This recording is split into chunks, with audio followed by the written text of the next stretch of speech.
মুরগির বাচ্চা মারা যায়। প্রথম ১৫ দিনের মধ্যেই যে সমস্যাগুলো মুরগির বাচ্চার ক্ষেত্রে দেখা যায়, পাখা ঝুলে যায়, পেছনে মল লেগে থাকে, পা শুকিয়ে যায়, খাবার খেতে চায় না, ঝিমিয়ে ঝিমিয়ে বাচ্চাগুলো মারা যায়।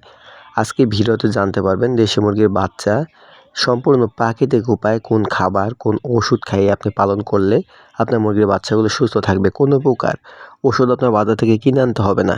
আপনি যদি ভ্যাকসিন করে রাখেন তাহলে আপনার মুরগির বাচ্চাগুলো কি সুস্থ থাকবে কি না, আর ভ্যাকসিন কখন দিবেন, কতদিন বয়সে দিবেন সেই বিষয়টাও আজকে জানতে পারবেন যদি ভ্যাকসিন দিয়ে থাকেন। মুরগির বাচ্চা ডিম থেকে ফুটে বের হওয়ার পর থেকেই আমাদের যত্ন শুরু করতে হবে টানা 30 দিন। প্রথম 15 দিনের মধ্যেই সবথেকে বেশি মর্টালিটি থাকে মুরগির বাচ্চার। তার পরবর্তী 15 দিন তেমন কোনো রিস্ক নেই।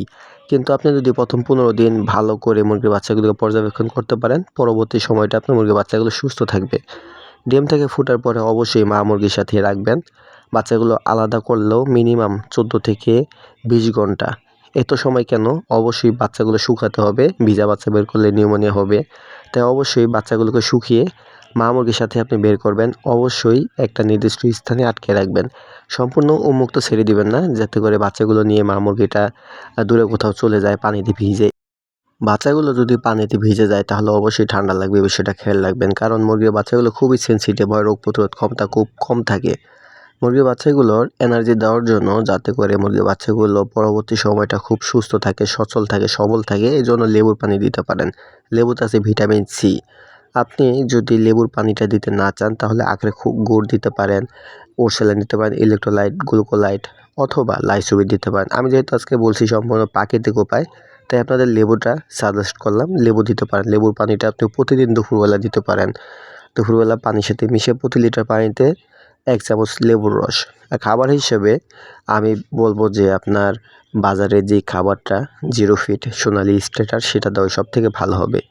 কারণ প্রাকৃতিক উপায়ে দেন আর কৃত্রিমভাবে দেন, খাবারটা সোনালি স্ট্যাটারের উপর আর কোনো খাবার হয় না। যদি আপনি রেডি করে দিতে পারেন, পোকামাকড় দিয়ে প্রোটিন উৎস হিসেব করে, তারপরে আপনি দিতে পারবেন। তাছাড়া আপনার এই স্ট্যাটার ফিডটা দেওয়াই সবথেকে বেশি ভালো হয়। 30 দিন পর্যন্ত এই খাবারটি দিবেন। আজকের খাবার নিয়ে কোনো কথা বলবো না যে খাবার এটা ছাড়া ব্যতীত আর কোনো খাবার দিবেন না। এই মুরগির বাচ্চাগুলো আপনি লেবুর পানি দেবেন, তার 1 থেকে 1.5 ঘন্টা পরে সোনালি স্ট্যাটার ফিড দিবেন। প্রথম দিন লেবুর পানি চলবে এবং খাবার হিসেবে সোনালি স্ট্যাটার ফিডই চলবে। দ্বিতীয় দিন পানির সাথে আপনি হলুদ মিশিয়ে দিবেন, হলুদ গুঁড়া। হলুদ গুঁড়া হলো প্রাকৃতিক অ্যান্টিবায়োটিক, গ্রোথ বুস্টার আর ব্যাকটেরিয়া দমন করবে। মুরগির বাচ্চাগুলো যেন ঠান্ডা, সর্দি, ঝিমানো এ ধরনের সমস্যাগুলো না হয় সেজন্য আপনি হলুদ মিশ্রিত করে পানি দিবেন। টানা 2 থেকে 3 দিন দিবেন। এর পরবর্তীতে আপনি ফ্রেশ পানি দিবেন। ফ্রেশ পানি দিবেন 2 দিন। তারপরে আবার দিবেন পেঁপে পাতার পেস্ট করে অথবা রস করে পানির সাথে মিশিয়ে। প্রতি লিটার পানিতে 1 চামচ পেঁপে পাতার পেস্ট আপনি মিশিয়ে দিবেন। আর যেহেতু ছোটো বাচ্চা ঠুকে ঠুকে পাতা খেতে পারবে না, আপনি পেস্ট করে বেটে দিলে ভালো হয়, সবথেকে ভালো। কি হবে পেঁপে পাতা খাওয়ালে?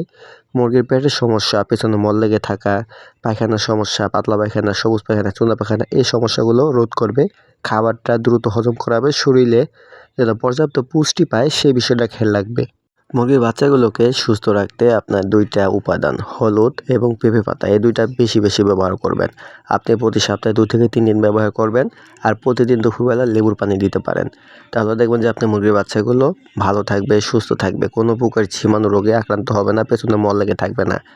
এবার আসি সবথেকে মারাত্মক বা সবথেকে জরুরি যে বিষয়টা, সেটা হলো তাপ। তাপের বিকল্প হিসেবে কোনো ওষুধ বা কোনো খাবার নেই। অবশ্যই তাপটা সঠিক দিবেন। তাপের অভাবেই মুরগির বাচ্চা ঠান্ডা লাগে, তাপের অভাবেই মুরগির বাচ্চার পেছনে মল লেগে থাকে, তাপের অভাবেই মুরগির বাচ্চা ঝিমিয়ে থাকে।